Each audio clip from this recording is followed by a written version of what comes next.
কোচবিহার জেলা ব্যবসায়ী সমিতি গতকালকে তারা আমাদের একটা চিঠি দেন এবং সেটা উল্লেখ করেন যে গোটা কোচবিহার শহরের ব্যবসার যা হাল, বিশেষ করে ভবানীগঞ্জ বাজার সহ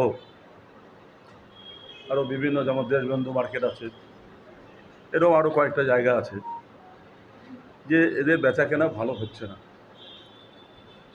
তারপরে যেভাবে একটা খরা চলছে এবং 100 দিনের কাজ বন্ধ, স্বাভাবিকভাবে গরিব মানুষ ওখানে কাজ করতো, তার পয়সা পেত, তার বিনিময়ে তারা বাজার করত, সেটাও বন্ধ।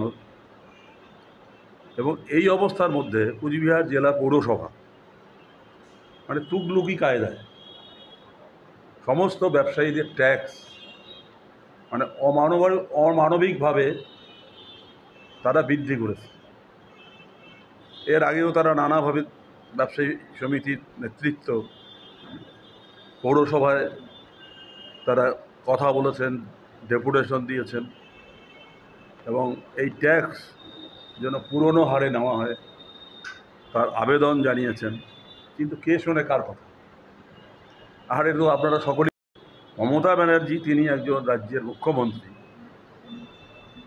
দুবার কোচবিহার আমাদের যে এখানে রাসমেলার মাঠ, তিনি বলে দিলেন যে এখানে যেভাবে ব্যবসায়ীদের ট্যাক্স বৃদ্ধি করা হয়েছে এটা বন্ধ করতে হবে।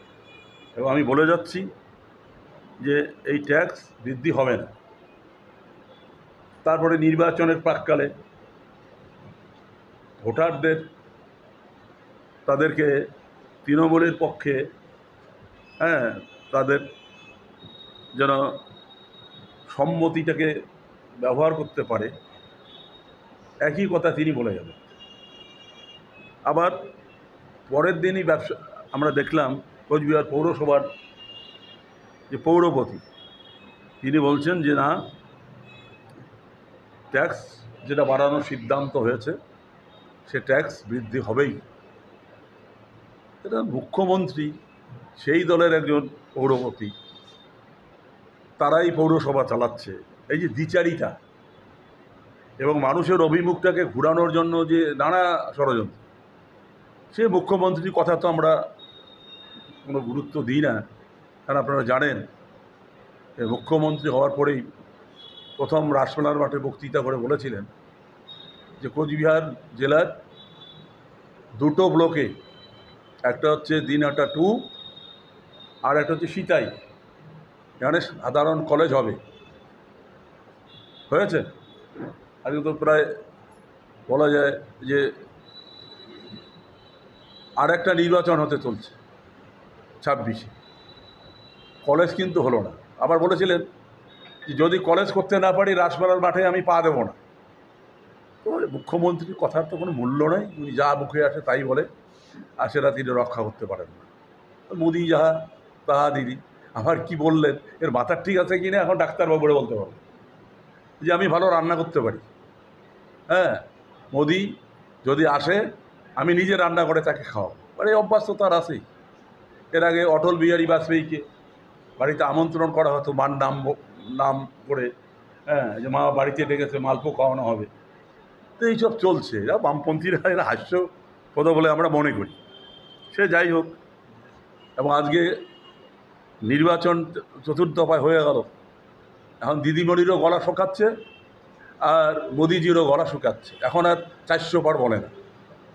এবং কোচবিহার জেলা ব্যবসায়ী সমিতি আজকের যা পরিস্থিতি, মানুষের কাজ নেই, মানুষের হাতে টাকা নেই, পয়সা নেই, এবং যেভাবে শপিং মলের সমস্ত শহরগুলোতে ব্যাঙের ছাতির মতো এখানে তাদের শোরুম খোলার ব্যবস্থা করে দেওয়া হয়েছে, এদের রবিবারও ছুটি নেই, সেই সকাল 9টা থেকে রাত্রি 12টা পর্যন্ত।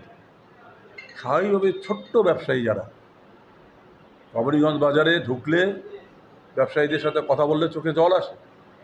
ওরা বলে সকাল থেকে 4টা পর্যন্ত দোকান খুলে বসে আছি, 100 টাকা বিক্রি করতে পারিনি।